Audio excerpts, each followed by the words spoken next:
Hey everyone, welcome back to the Delphi podcast. I'm your host, Tom Shaughnessy, and I help lead Delphi Ventures. I'm really excited to have on the first guest for our Delphi VC crypto series, Arthur of DeFiance Capital. Arthur, how's it going? I'm great. Thanks for having me on, Tom. It's been a pleasure, and it's one of my favorite podcast series as well. Awesome. Now, I appreciate the kind words. Arthur, let's dive right in. Tell me a bit about yourself and your firm. I'm Arthur, the founder of DeFiance Capital. DeFiance Capital is a DeFi-focused crypto fund that combines fundamental research and an active involvement approach. Uh, there's a tagline we like to use, is heavily inspired by ex-Dixon-Z, which is we think that DeFi will eat traditional finance for the next decade. So yeah. That's awesome. And how long has the fund been around? How many deals have you done at a high level? Focus on tokens or equities or? The fund has been around for close to a year. We generally focus on token deal, but we do make pure equity investment from time to time as well. Before the fund is formed, I've been investing in the crypto space for around 2 years. Yeah, so my crypto investment experience has been slightly more than 3 years. That's awesome. Yeah, no, I've seen your ascent and it's been absolutely incredible. So let's start at the beginning. I mean, how do you walk the line of filtering plays given the sheer number of opportunities in crypto? Like, how do you decide what to pass on? How do you decide what to spend time on? I think everybody assumes like VCs just sit there all day and spend the time on their top plays, but it's really not the case. There's a lot of work that goes into it. Yeah, so I think first of all is to really determine our circle of competence.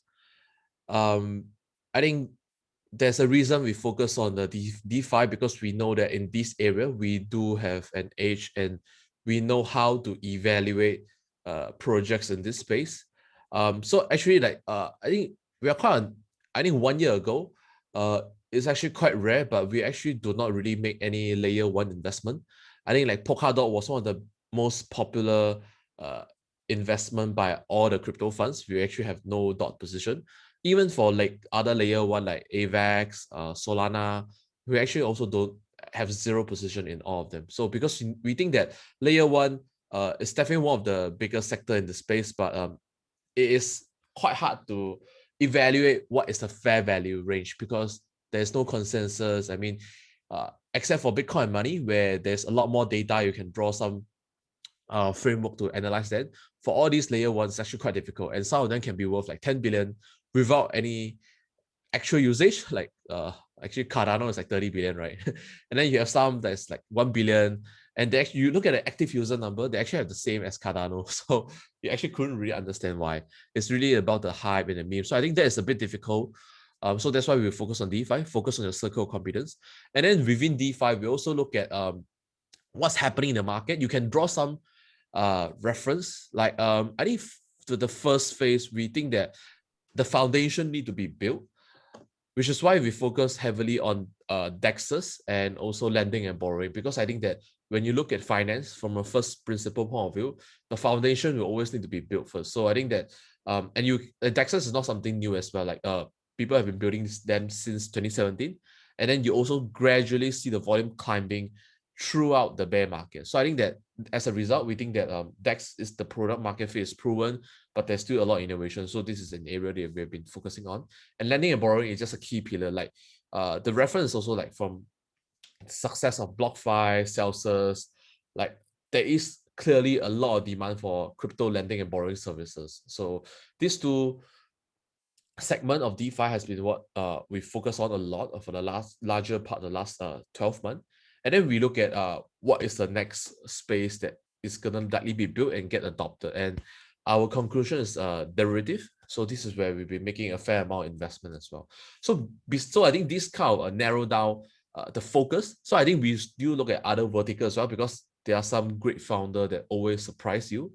But I think those we like the team and the whole, like you need a lot more stars to be aligned for us to be more confident in making investment outside of the core segment we are focusing on.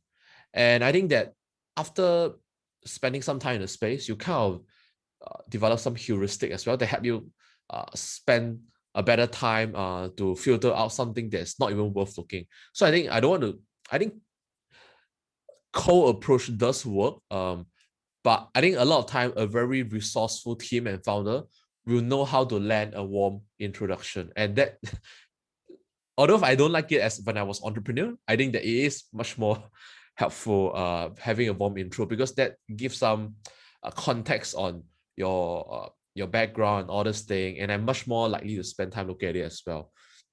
So the resourcefulness of the team and the way they've been pitching the product, I think an experienced team really know how to position themselves, and they know what is happening as well. Like you can see some team, right? They come and pitch, oh, this is like a $1 trillion market. And we are doing this. But actually, all of the point they have mentioned has already been done by the team, but they're not even aware. So this is a very clear pass because they're not even aware of what is happening in the market. So, and sometimes you look at they say, oh, we already have other investors that's involved, and I don't want to name the funds out there, but there are some funds where you look at is involved, you know that they're not the real long-term crypto investment funds. So you tend to avoid this. So I think generally this is how do you screen the number of opportunities in crypto. And also last but not least, you build a very good network of other crypto investor you can exchange your opinion is. I think this one takes time, but I think if you make yourself known in the space and you contribute to the discussion, be it on Twitter or like some Telegram group, I think sooner or later you build your own network and you just you share deal flow, and you also share some deal flow by other crypto investor in the space as well. It's a phenomenal answer. I totally agree in the warm intros as kind of a first filter. That's a really good point. My follow-up question though is, like, where do you exactly draw the line, right? Because let's take an example. Let's say that you're not focused on NFTs. You're going to automatically pass on these deals, maybe becomes a mega market, then you're behind. Where do you draw the line? Where do you start to learn? Because there's some things where, just totally, excluding all layer ones, to your point, could be great because you have way more time to spend on DeFi, but you might miss Terra, you might miss Polkadot. How do you draw the line on new areas to investigate? Yeah, I think you just have to accept that there will be some play that you miss. I think as an investor, I don't think any investor can catch all the major play in the market. There's probably one or two trader that can do that, but I mean that's not the way we really approach the market. So I think we just have to accept that there are some layer one play that we will miss. Like I think these year actually have been pretty great year for layer one. I think most layer one actually outperform DeFi if you use like a 1st of January 2021 as a starting point. Filecoin, Polkadot, Solana did very well. Yeah, I think if you look at it, you can consider it as a miss for us, but we think that it's just not within our circle of competence. So we are fine to accept that. But I think that said, NFT, we do have some pretty successful investment. I think both us and you guys are one of the earliest backer of Axie Infinity, and it was one of the best performing investment for us this year as well. I think that what really attracts us is because all star align, right? Like when you look at crypto, community is always one of the most important factor. I think even during the bear market, the team has been very focused on building a community, a very organic, grassroots based community, and just steadily grown from there. And the active user number wasn't as great as currently. Like right now, they have 500,000 daily active users, but back then they have like 10,000, and then within a month you see them go to 12,000, 13,000. It's always like organic, steady growth. And I think I was always being a casual gamer myself, I was always very bullish on combining some of the NFT element with games and also make it a collectible. So I think there's always a lot of potential there, and I like the way the team is approaching it. Yeah, so I think this is why I think the all stars are aligned. The valuation back then was fair, and I can see the growth. It's just the market wasn't think that this will not be a very big thing, but I mean that's where you get the best risk reward, right? Another NFT investment where we did very well is Mintable. So it's a pure equity play. They raised a recent round at 75 million valuation. It's one of the NFT minting and marketplace platform. I think this is I think there's some luck element because the founder Zach is based in Singapore, and I know them for a while. And then yeah, I always know what he's building on. So I think that's a good thing. Build your connection with the founders and the entrepreneur, even when you're not ready to invest that time. I think sometimes it pays a lot of good dividend. But how do you decide the time? I don't have a perfect answer for that. I think everyone just need to decide how much time they dedicate into like building their entrepreneur network as well. How aggressive are you with those founders? Like the ones that aren't raising, you're extremely interested in what they're building. Do you go out of your way to convince them to raise, or are you more of the opinion that you should follow, help out, and then when they eventually do raise, get involved as much as you can? I would say on a scale of 1 to 10, I'm probably on a 6, not the most aggressive kind. Because I want the team to have a very clear idea how are they gonna spend the money. I think actually a lot of time when you force the team to raise, they're not really sure how to utilize those capital effectively. So I think have a conversation with the team first, like let's say if you can raise this, how are you gonna expand it, like expand your company or your protocol? Who are you gonna hire? What's your growth directions gonna be?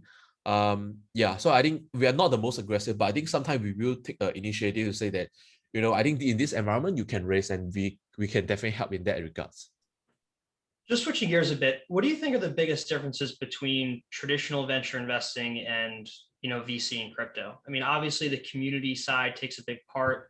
You're not exactly just a bunch of VCs taking down rounds. It's VCs, the community, angels, value-add investors, strategics, and there has to be a good portion of the tokens for the community. How do you weigh the difference, I guess, between traditional VC and crypto VC? And then as a secondary question, what do you think is a good number for the community involvement here? I know it's kind of hard to answer vaguely, but it'd be interesting to get your take there. Yeah, I think the biggest difference is the mindset is actually quite different. I do think that the traditional VC has been learning as well. I think it used to be, I think that traditional VC that there was a lot of famous story like Sequoia took the entire round on WhatsApp, and then they went out extremely well for them. But I think and so they always come from a point that if we see something have a lot of potential, we believe in, we want to take the entire round. And usually in a traditional VC, an entire round means like around at least 15 to 20% of the company for each stage. So if let's say both rounds are done by one VC, they probably own close to 40% of the firm. And they usually have at least 1 or 2 board seats out, let's say 4 or 3. So they can actually kick out the founder after 2 rounds of investing, if they're the sole investor.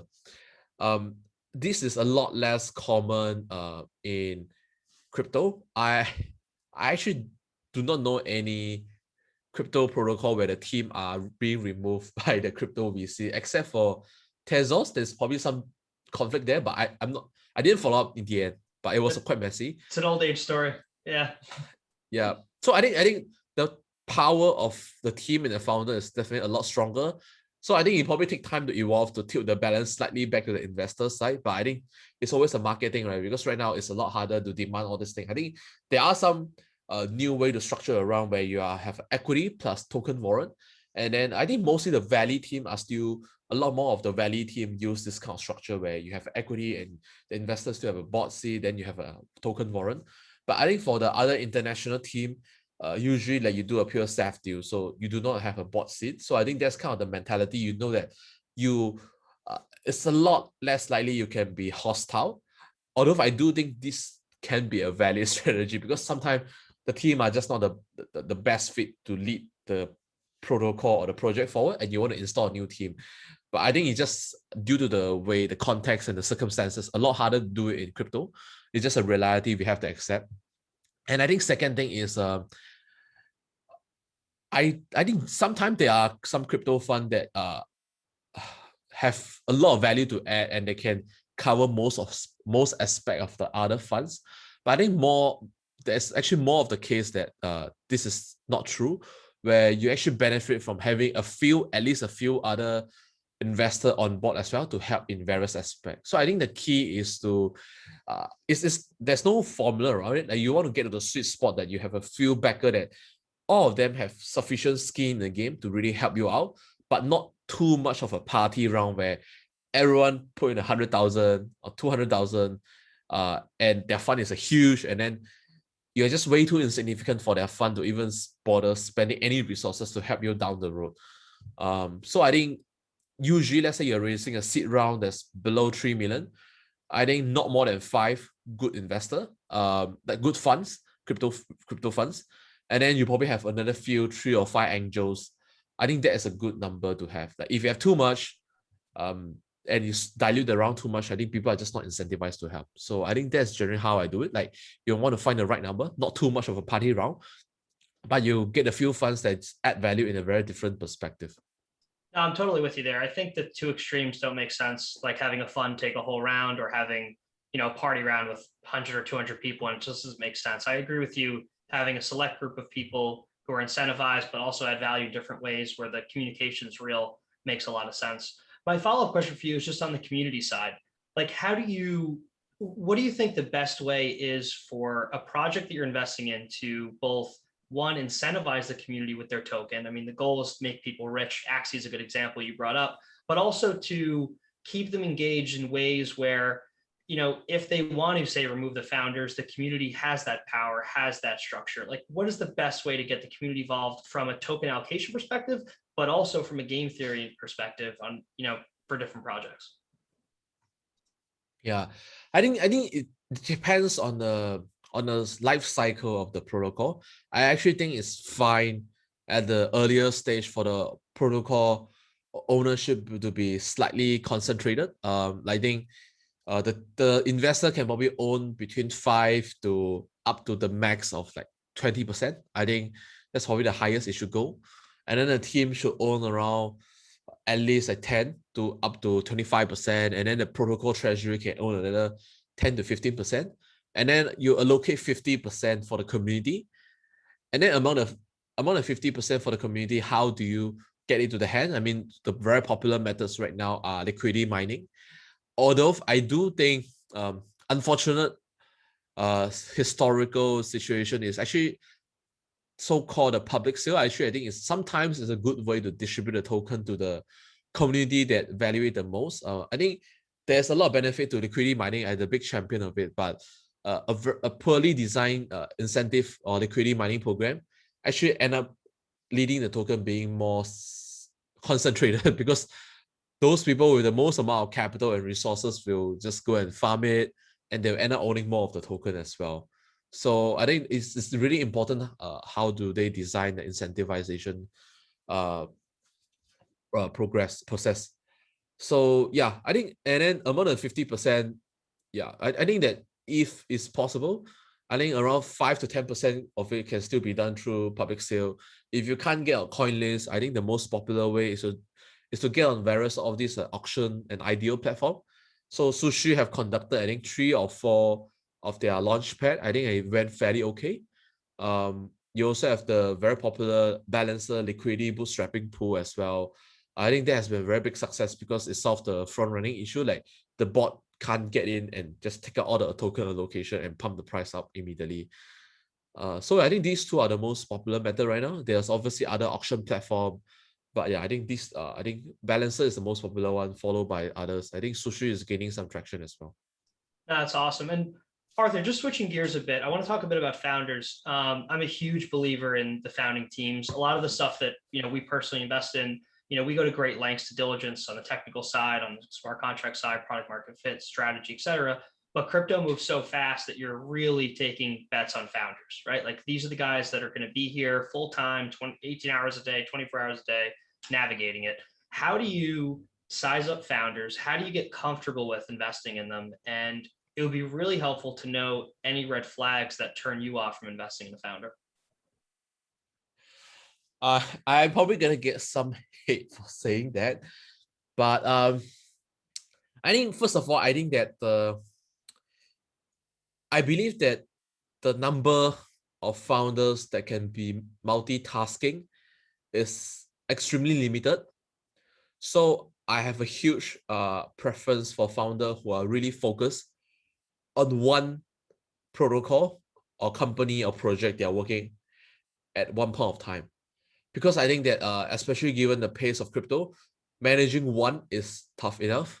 Managing more than 1, 2, or 3 it's just naturally gonna lead to a split in resources and attention. And I think it's also pretty bad for the mental well-being of the founding team as well, It's a really good or point. anyone involved. Yeah. So I would really prefer to be just focusing on one project, because that's where you dedicate 100% of your attention is. And I kind of want to see that the founder and the team to really believe in it and to find a way to just turn it around. I think when you have enough conversation, be it on a verbal or like on a audio approach, like you can sense like the how much fire the team has in it. I mean, there might be some guy that are like better at faking it, but I think when you have a few interaction, you kind of can see like the passion they have, how much energy they're devoting. And sometimes it's something that they went above and beyond. I think right now when the project get bigger, it's a bit harder, but I think generally in the early stage, like the very good founder, they are hyper focused on getting the product feedback from the community. They will spend a lot of time just to get the product feedback, and sometimes just doing something that they should not be doing. Let's say doing some small customer support. I'm not saying all of them should do that. They're usually much better tasks for them to focus on, but it's just that they are so focused on the product and the user feedback, they'll inevitably spend more time on the community and understand what the user really want. So they'll spend a lot of time finding new product, talking to the community, and writes a lot to read and understand the space. You just see that the passion they have for the project is very different. And yeah, so I think as a result, I like a very highly focused founder, and they have a lot of passion, energy, and to a certain extent, I like when the founder is have so-called have their stake on the line. Like the success of this protocol will really affect how successful he or she will get as well. So I think it's just it's just a very natural thing, like where people get a lot more successful and wealthy. uh, they might still have the passion, but it's a lot less likely to affect his fortune, right? So he might just not give 100% energy. I think it's just a very natural for humans. So, but as an investor, I just like to invest in a founder that has a lot more energy and focus. Yeah. Arthur, you bring up a good point there that the success of the project would change their life. Would that negate you from investing in a project where the founder is already wildly successful and, say, wealthy? It will not, because I do think there are some people who just really enjoy starting new companies or project and just making it big. I think that's what there's quite a few serial entrepreneurs in the space, but I think that I would really need to dig deeper on their motivation, and just and do some follow-up observation on how much energy are they dedicating on this compared to the previous project. I think sometimes you can see it. Yeah. And what's your take on, let's say you invest in a founder you love, and one of your concerns is that they start multiple things, their time is fractured. I totally agree with you. But what happens when you invest in a founder and then they go and start multiple things? Do you size down your investment? Do you not follow on? Do you not spend as much time? Do you give them advice? What do you do then? I will really put a lot of time to observe the traction of the project or investment we did, and then see that how is the founder allocating the time. I mean, I don't rule out exceptions, but I think it's just difficult. So that's why we just pay a lot of attention to see if the stuff we invest are being affected or not. I think if it's is being affected, I think we might make some changes to our allocation. Yep, and our stake. And do you have a concern or a preference on anonymous founders? Like, will you invest in anonymous or pseudonymous founders? Yes, I think we invested in a anonymous or pseudonymous founder before. I think that it's really context dependent and on a case by case basis, because I think that you have a few fairly successful anonymous founder in the space as well. I think Alchemix is quite successful, and there's a few others as well. But I think that there's definitely a lot more due diligence needed, and you need to know that how can you protect yourself against the founder just let's say going missing.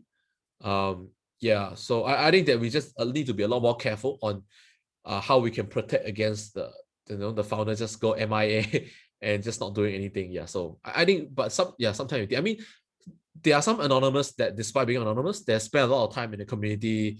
They build out their profile for like few years. So the chances of them, like you can know them a lot better, although they're anonymous, like by how they portray themselves in various platforms and their contribution record and probably just their GitHub profile.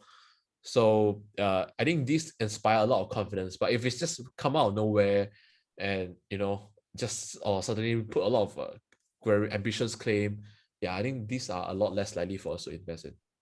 If you had two investments, let's say both are $1 million, and one's a known founder and one's an anonymous founder, and you know them just as well in your mind, would you size up the known founder more than the anonymous founder, or would you keep those checks equal? I think in that case, the founder factor would not affect us the most. It's probably the other factors of the protocol that will affect our investment size the most. That makes sense. And I mean, just on deal terms, how aggressive are you at negotiating the difference in valuations? I mean, are you one to say, hey, you know what, don't do this at 60 mil, I'll invest at 40 or 50? Because obviously on the exit, the initial multiple makes a big difference on how much your exit multiple is. I hope I can be more aggressive, but the reality is really a founder's market for the last 3 to 6 months. So we usually try to talk them to a more sensible level if they went ridiculous. I think that we'll go quite hard on negotiating it down or like to a more sensible level if we decided to lead. If we are just participating, yeah, I think that we just don't negotiate that hard, because I think that when a lot of other funds have committed on the same valuation, and then your bargaining power is just not that strong as well. So I think it's just a product of the bull market. It's really the balance of power is really on the founders and the team side when it comes to negotiating valuation. Yeah, Unless in some cases, yeah. Yeah, no, I'm with you. It's hard when a lot of people get involved and they start to, the teams get credit, and then it's just hard to make a decision there. And just circling back a bit, can you give me an example of one of your favorite founders in crypto? Like, what's the passion that they showed you that just led you to want to write a check on the first call?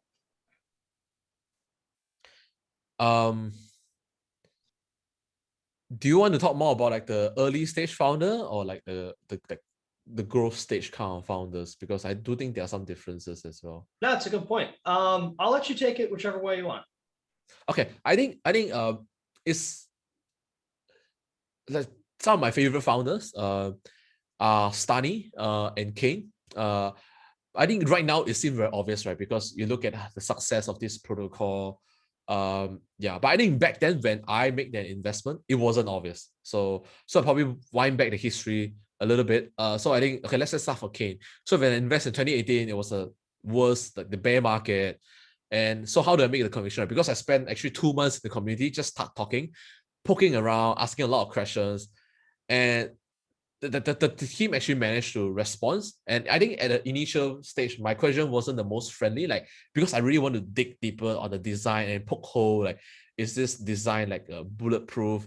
So, but the team just has a patient answer. And the fact is that time the market wasn't in the best condition. The founder could have just doesn't give a damn, because this guy asks a lot of questions, but doesn't matter anyway. They probably want to look for funds that will invest and what. This is just a retail. So the fact that the founders managed to look at this and just still answer the questions in regards of what market conditions shows a lot. And subsequently, throughout the tough condition, the team never give up. So I think this is something you need more time to assess. The team just have the grit and tenacity to persist through a tough market condition. And then this is where I keep sizing up my investment as well. And then for Stani, it's the same story. I made investment in Aave a little bit later, I think actually around early 2020. But I know ETH has been around since 2017 as well. So it's the same perfect example of like 2+ years of brutal bear market. The community have just given up, everyone have sold their token, but the team has not, still iterating on their product and pivot until they found a way out. And then when I met Stani and the team, I think at 2019, you can still see the fire in them. They still have the passion for the product they're building, although the market have not fully recovered by that point. And I think that's a great example of like the founder that just have the fire in them regardless of the market condition, like, and then just keep building and find a way out. So I think yeah, these two are my favorite founder. And then you can see that throughout the growth, like both Synthetics and Aave has become a multi-billion protocol. But I think you can still see the team has a lot of fire and the focus on building the product. You can see them from the social media and for their innovation and for the idea they are putting out in the community.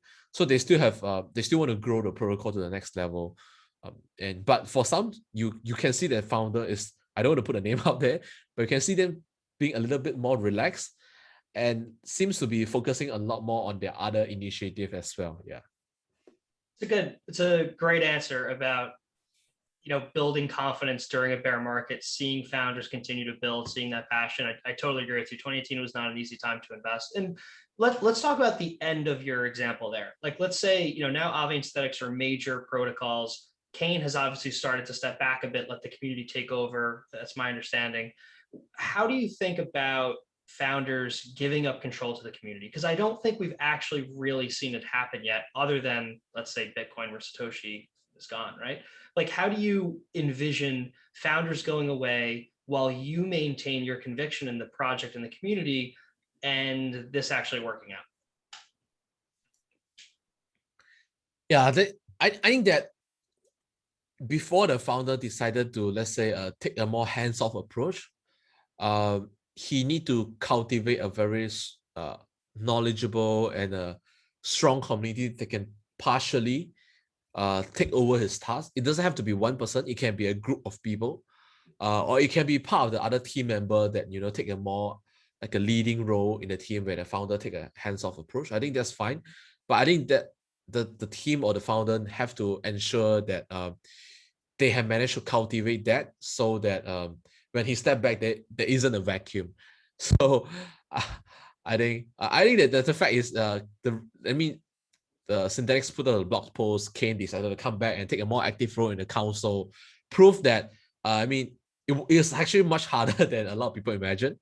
I think Synthetics already have a very strong community, but it's still hard for a leading figure to come out because when you get very decentralized, people usually want to avoid a situation where there's one guy that's the boss and ordering people around. But I think sometimes you need a guy that's a key coordination where when it comes to some important decision, he can place a lot more influence and move it forward instead of the thing get stuck in a deadlock. So yeah, I think it's a very tricky. You just need to build the foundation. So it's a very classic question of, like, let's say it's a family business, the patriarch is 80 years old, he's going to retire. How does he hand over? Let's say his son is not interested in the business, or what's the best way to hand over, right? So I think it's a classic management question as well. So I think in crypto is just that there's a potential of involving the community, but you need to ensure the community is ready as well. Yeah, I'm totally with you there. I think it's way harder than people think, but I think eventually it'll get done. And I guess just switching back away from founders for a bit, just back to your fund and sizing up investments and stuff like that, because working with founders gets you the conviction to invest.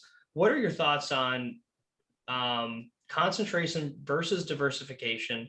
And it would be helpful if you could differentiate between you at the fund level and I guess you at a personal PA, personal account level. Yeah, I think that I definitely advocate for a more concentrated approach, but there is a threshold to that. I think that the key to decide that how concentrated you can be is one of the investment, let's say it go down by 80%, or let's say zero. I think depends on how mature this protocol is. So for us, we are comfortable having a slightly higher percentage, let's say up to 30% in one DeFi protocol, only where this DeFi protocol have a very proven product market fit, is a very mature stage like Aave, and it's already have a lot of liquidity that we know that we can actually increase or reduce our size when we need to, not for very early stage protocol. So like we will not allow some very early stage illiquid stuff to be 20% or 30% of our fund. So I think you have to make sure that if one of them go down like 80 to 90%, your fund will still go out fine. So I think this is the max, the highest concentration you can go for one investment, where if this one go down significantly, 80%, your fund will still be fine. I think that's the highest concentration you can do. So in that case, I think it depends on the fund size as well. I think if you are, let's say, a low 8-figure fund, you can be fairly concentrated of, let's say, only having 10 names. I actually think that is an okay way to play the market, because what I realized in the market right now, unless you're trading, let's say from a more medium to long-term investment approach, when the market goes up, you see a lot more divergence and outperformance. Let's say Q1, there's a few that really outperform. Let's say Binance Smart Chain, the Pancake Swap did very well. It did 2000%. Dodo did very well as well. And I think Aave and Sushi did well, and then it corrected downward a bit. But the difference is huge. Right? I mean, like, I think Pancake Swap did 2000%, and Aave did 300-400%. Sushi did 500-600%.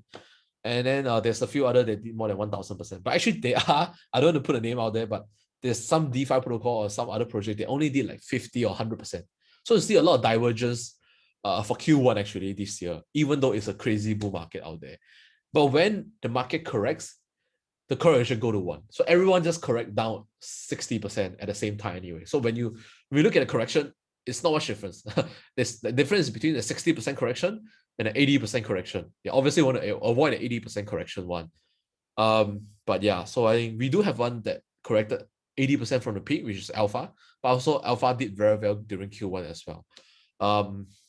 So I think that's I think that's why it makes sense to be fairly concentrated, because you get the dispersion of return when it's going up, but when going down, it's all the same anyway. So right now, there's not enough crypto that is negatively correlated with the market. Let's say if the market is going down, only stablecoin is staying firm, right? Everyone else is dropping. I mean, Bitcoin dropped the least, that's all. So I think that's why I think it makes sense to be fairly concentrated to the level that you will not damage your fund if one of them go to zero. Yeah. I really like your take. I mean, might as well stay concentrated because you get the most on the way up and it's all the same on the way down. It's actually it's a cool way to think about it. And yeah, the other question for you there is, when you're looking at deals and you're investigating, like early on, you said synthetics, you were pretty, upfront with your questions. When you approach a team, first call, second call, third call, you're reading the stuff, you're on the chats, Discord, how skeptical are you? How critical are you? Do you try and be their friend? Like, how do you go about getting info, but also being critical, poking holes, but also showing interest? How do you do that? Yeah, I think it's a lot of the way is just how you communicate it. I think that a lot of time the team will also understand as a fund, we need to do our due diligence. I think it's just key to, when you ask a question, is like, you don't want to make it seems like the other project is superior to what they are building. You're just really trying to understand and ask it from a like an objective manner, like how do you gonna solve this if if this happens. So I think that most of the team, they understand this, and yeah, and I think how deep we go is also, as much as I dislike saying this, is depends on the market condition as well. Because in the bull market, you just have a lot limited time, and I think there's also some use cases where you have to take a leap of faith as well. So I think this is also where we start making a little bit more venture bet, because in our view, venture bet also a lot of time the concept is a lot less proven. So you have to take some leap of faith and to trust the founder capability of building it. So I actually think there are some use cases in DeFi right now that, although there's actually around more than 5 teams, they're already working on it, they all have raised a decent amount. I think the use case is actually not proven yet. I might get a lot of hate for saying the use cases, but because we also have made the investment because we think that it's okay to take a leap of faith, but I think the use case is actually not proven yet. So yeah, so in this case where we think the use case is not proven, we will be a lot more skeptical and ask a lot more questions. Although in the end, we might still make the investment. What do you think your time is from first finding a play to writing a check in a bull market, in a bear market? And let's be specific on it being a venture style, riskier play. Let's say 50 mil or Val or under. How long would it take you to get comfortable to write a check? I think in a bear market, usually it will take at least 2 weeks, and it can be up to a month for us to make a decision. I mean, that's general rule of thumb. Sometimes we do make it faster. I think in the bull market, we try to do it within 2 weeks, sometimes within a week. But if something that's rushing us for 2 days, we usually do not do that. I think that it's just too little time for us to do due diligence. Yeah. So I think, yeah, for bull markets, usually 1 to 2 weeks. Yep. Yeah, my next question was going And to yep. be, do you like give in to teams that say, closing in 48 hours? I mean, I don't know why I would want to work with that team and there's not enough time to do due diligence, but I agree with you. I think I don't recall us having done that. Probably we have done 1 or 2, but there must be some circumstances like the social proof was so strong, the use case was extremely obvious, and the team was very strong, like another all-star aligned situation, and we are just taking a participation round where we know that um the social proof is strong enough that so yeah, and you have all the other factors aligned that make it a less investment cases that's less likely very unlikely to flop. So yeah, then we might do that, but I think it's very unlikely. Yep. And just switching gears, like let's say made a bunch of investments, which you have a number of growing portfolio companies with varying amounts invested. Some could be large investments, some could be small. How do you use your time on portfolio management after you write a check? I mean, there's obviously so many ways that you can help a project, but your time is limited. And I hate to say it, but your time is worth well more than other people's time. How do you allocate your time to these fund or projects? But also, I guess, how do you let them know what you're good at so that you can effectively allocate time for them? Yeah, so I think how do we usually let them know what we are good at the beginning before we invest. And I think at this stage our value add should be quite obvious. I think if they are not aware, we are one of the most active on-chain motor for most of the top DeFi protocol out there. For those that we hold a sizable stake, I think a lot of time we just help to pass the improvement proposal. We help to hit the quorum. Yeah, I mean, at this stage, I think the DeFi protocol know that we are doing that to help them through. Because I think quite a lot of time the voting apathy is real. Like, so if we do not vote, it's actually quite hard to pass a quorum. Yeah. And also I think like early stage liquidity provision. We are one of the very few firms that's very comfortable interacting with DeFi protocol at it right from the start, and deploy like a like institutional size of capital to help them bootstrap it.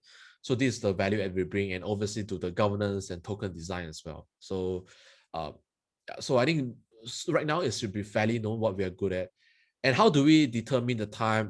So we do have a team. So actually, I think at this stage, given the number of investment we made, it's not possible anymore for me to cover everything. So we do have a team of 7, including myself, to cover the stuff we invest in, and each of my team, they cover between 10 to 15 protocol we invested in.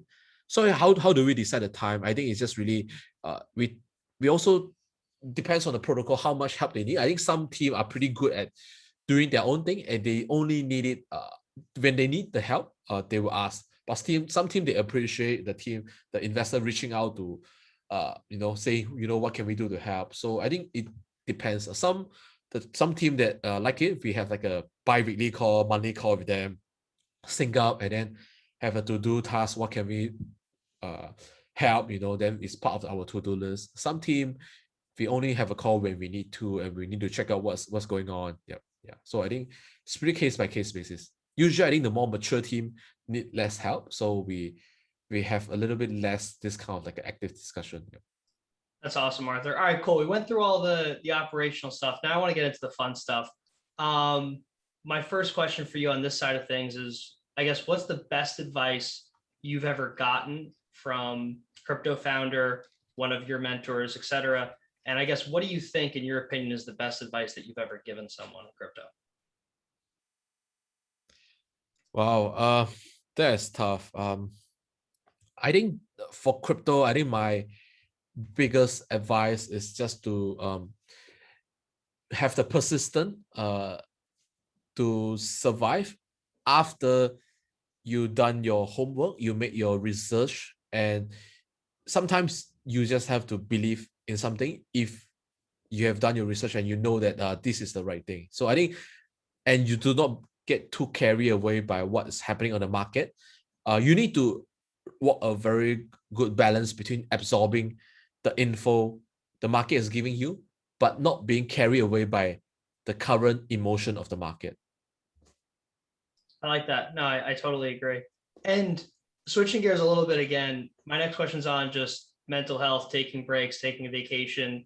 Are you 20 hours a day until you retire? Do you turn your phone off at 1 a.m.? Like, how do you handle disconnecting, recharging? What do you do to achieve that? Yeah, I think that everyone approach it differently. For me, it's just to have a time off, and you just have to make yourself. I think people who have spent more than 1 year in the space kind of find their own way how to approach this. For me, it's just that during weekends, I just tend to be a lot less hands on. Like I think I still look at the market. Probably I check the price once or twice a day at most during the weekends, and just scroll the Twitter. But just not really on a working mode, and then just take a walk. Just go and do something else. And I think that just you need to develop a way to not check the price too often. I think a lot of the guys that just got in, they'll tell me, oh, especially during the bull market, I check the price every 10 minutes, every hour. I think that's definitely not healthy. I think you just need to find a few times where you just don't check the price that often, because it will not change whatever are you doing. Like even let's say in the bull market, you can set your target price, your stop loss, whatever, and then just approach it in a more sensible manner.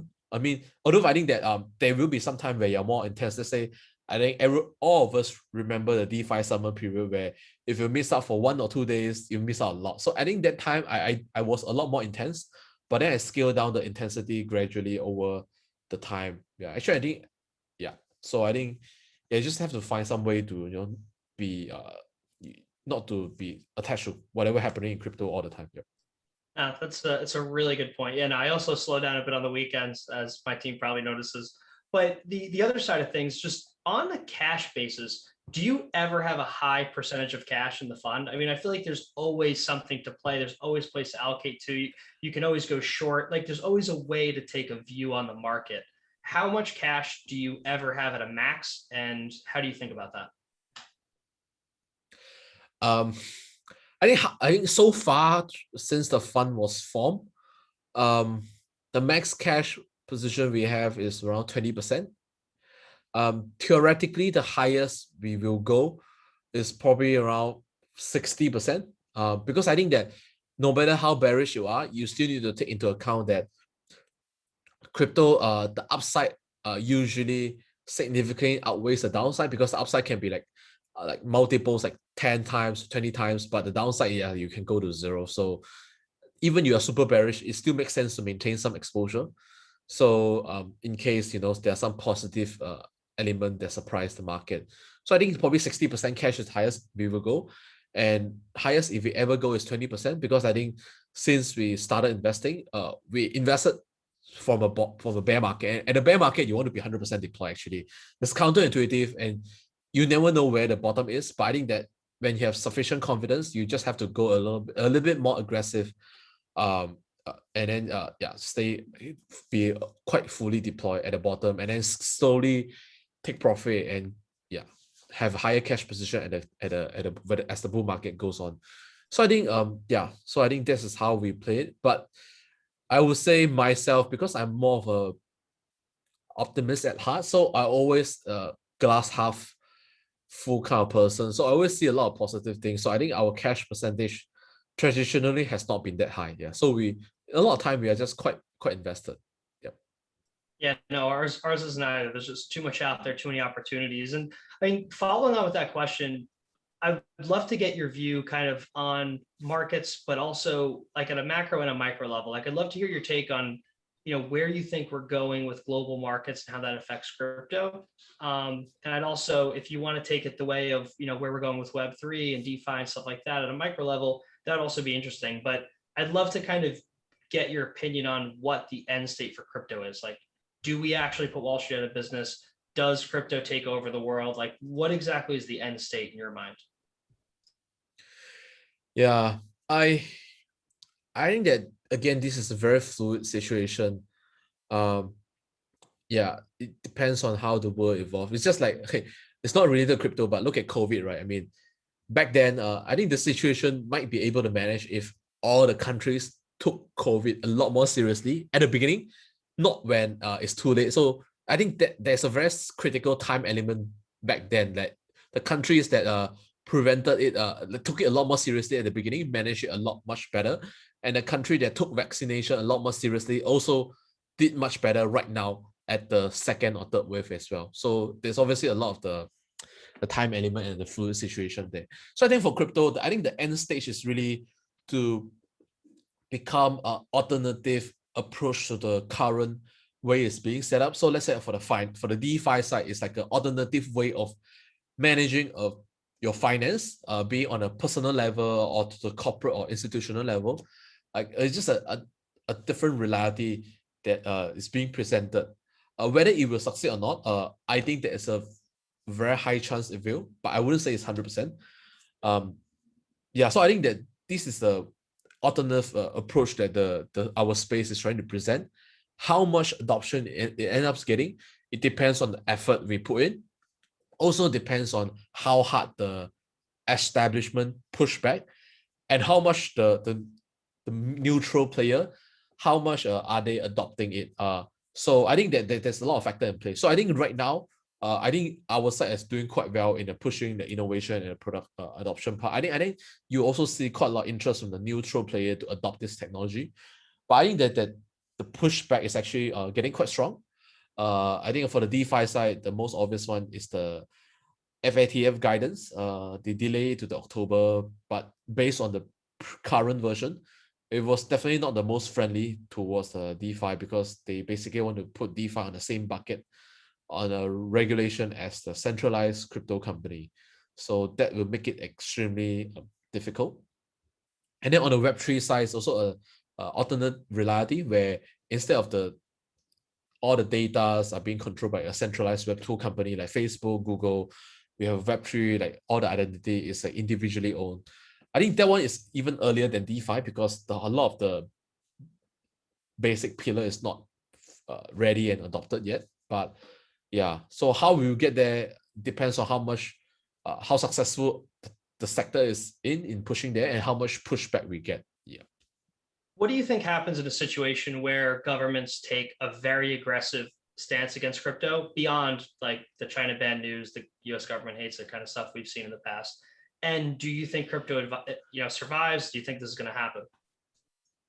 Because it's kind of a little up in the air. I think crypto will survive, but the scale of the crypto space will probably get smaller and they will grow a little bit slower as well. I think there will always be growth. It's quite hard to have a total ban. Just like I think that the media industry fought a pretty big war against the torrenting space, and then I think that in the end, people are still using torrenting, right? I'm still using torrenting from time to time. But I think what interesting is what have disrupted the torrenting industry is the fact is like some Web2 company like Netflix did so well in their streaming content and make it like paying $10,000 a month is actually less of a hassle instead of going to search for some of the torrent content you want to look for. So people just don't mind paying like $10-15 a month just to subscribe, and it's just about a user convenience point of view. It's just easier to access the content on Netflix rather than trying to find a seed of the content you want and download it. Yeah, so in that sense, so I think that it will survive, but it will grow slower if you face a very hostile pushback from the government. And actually, I think right now is a very good live situation happening. You can observe. China is actually I mean I'm a native Mandarin speaker, so although I'm not a Chinese by nationality, I think they are actually taking a pretty hostile approach to all the things that are not under their control right now. It's actually crypto is only part of the extension. You can look at the country's approach to the Web2 founders, like all the big successful startup founder are all stepping down in the same 6 months. I think it's not a coincidence. Like they're all retiring as a CEO or sometimes even as a chairman, handing over their reign to some other people. Like you have Alibaba, you have what is it? Meituan is listed. You also have ByteDance. Yeah, they're all like retiring as a CEO as well. And they also like getting a lot less public on the media side because they know that the government is cracking down. And on the crypto side, it's a lot more severe. Yeah, like the mining is a total ban. I think the fiat on-ramp is being significantly curtailed. So I think that the growth of the Chinese market in crypto will actually slow down from here. And then with the fiat on-ramp being significantly restricted, I think you can see can the growth still sustain. So I think we just have to observe for the next 6 months. That's totally fair, Arthur. And just to close out, because we're running low on time and I wanted to keep these at the 60-minute mark, I'd love to talk about what was your biggest loss, biggest miss, and why did you miss it? And what did you different, or what are you going to do for the future so it doesn't happen again? And I know it's like a humbling question, but would love to get your take on it. Biggest loss, or biggest miss. I think I actually want to talk about biggest loss, but I just have to probably cut out this a little bit, so I have to go and look at the losses. Yeah, no problem at all.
Should I talk about the biggest losses from like a fund level or like a personal level as well? Like what do you think? I mean, either way you want to take it. I mean, the best example would be one that you can give advice to yourself on how you would make sure it wouldn't happen again, I guess, because then people could use that to their advantage. Cool. Okay. Yeah. Okay. I have an idea. Cool. Okay, cool. I'll ask a question. Arthur, I'd love to kind of close out and just ask you one final question. What do you think was your biggest loss or biggest miss, and what did you learn from it that you could share with people so that it won't happen again? Yeah, I think because the fund has been only formed for around a year, so I think that it was glad that we did not suffer any major losses at the fund yet. But I think on a personal level, I think the most brutal experience I had was really on Ether. So I remember holding it all the way down from $800 down to 500, and I think obviously the bottom was $80, right? And actually throughout that time, I think Ether's fundamental was actually not that bad because despite the bear market, you still see the transaction actually was staying at the same level. It's just the price keep going down. People are still using the network. But I think it's a question of the role of Ether in Ethereum, right? Like Ethereum can be used without Ether being worth a lot. I think that was a very popular the talking point back then. Like there was a lot of attack on Ether as it's not a good store of value. I mean, all the ICOs are dumping it. So I think that was pretty painful. I think that you just have to the experience is beside the fundamental. You also have to take into account what the market is feedbacking to you and some of the dynamic. I think at that point of time, you just have a huge selling pressure, and the asset at that point of time, the market cap of ETH is also quite big at the level that the fundamental wasn't strong enough to support it at a let's say $800 price level yet. I think at that point of time, the fundamental can probably support it at the $200 to $300 level, which is where it stabilized after bouncing it from 80. It spent a lot of time below 300. It's basically between 200 to 300 level. It was bouncing there for most of 2019. So I think it was a painful experience where the fundamental was actually better, but you also need to look at the other dynamic and where can your fundamentals support the price level. So I think the answer is at that point of time, the level it can support is 2 to 300 level, 2 to 300. And I think when it comes to the biggest miss, I would have to say is it's probably Luna. So I think that it's actually interesting. And Luna is something that we actually invested in. But I think we lost a bit of patience with the progress, because I think that although the Chai payment app has been doing well, I think that there wasn't enough adoption in the crypto space. And I think that given the market condition, like you need some crypto adoption for the project to do well. But actually the founder did recognize that and managed to penetrate the crypto space very well in the end with the Anchor protocol and Mirror protocol. But it's just something that we were focusing too much on the Ethereum ecosystem, and just a little bit dismissive on the other ecosystem. So I think that was a pretty big miss for us. And to some extension, the BSC ecosystem as well. I think the number of good investment you can find is not much, but I think, like for example, PancakeSwap, I think, like it or not, there is a lot of user, and yeah, the product market fit is proven. So I think these two are probably the biggest miss for us. No, Arthur, those are, thank you for being candid. Those are great examples of, on the liquid side, understanding the fundamentals, on the VC side, digging in and understanding the plays. My last question for you, just to close out, to play devil's advocate a bit, you opened with, you wouldn't want to invest in the layer ones. It's not the circle of confidence, but the misses you shared were kind of on the L1 side. But where do you, I guess, draw the line going forward? Like, if a new L1 pops up, will you dive in? If DeFi happens on Terra, will you use your DeFi experience on ETH to dive in? Like, how do you readjust your circle of confidence to include the things that I guess you missed in the past? I think it's just a constant learning process. Yeah. Because this space move very quickly. So obviously by subscribing to you guys, Delphi Digital, we are a user as well, like all the other research services, and talking to people and just observing the traction. Because if a layer one is taking off, you usually can see it from the user metric. I think Polygon is a perfect example. I think before Polygon achieved this level of success, most people wasn't talking about, actually you can see the user number was just growing at an exponential pace during the first 2 weeks of May. And then it's just not slowing down at all. And then you can see the project deploying. So I think, yeah, you just have to adjust to the new reality that the market is telling you. And I think the really good thing and the advantage of crypto investor compared to a lot of other industries is, a lot of time, if you're willing to pay the attention, the data is there for you to decipher and analyze it. And the data is public and free, actually. You just need to find the right tool to analyze them. So I think this actually gives crypto investor a lot of advantage. Yeah. Arthur, I really appreciate you being the first guest on our 5-part VC series. Your success at DeFiance has been incredible to watch.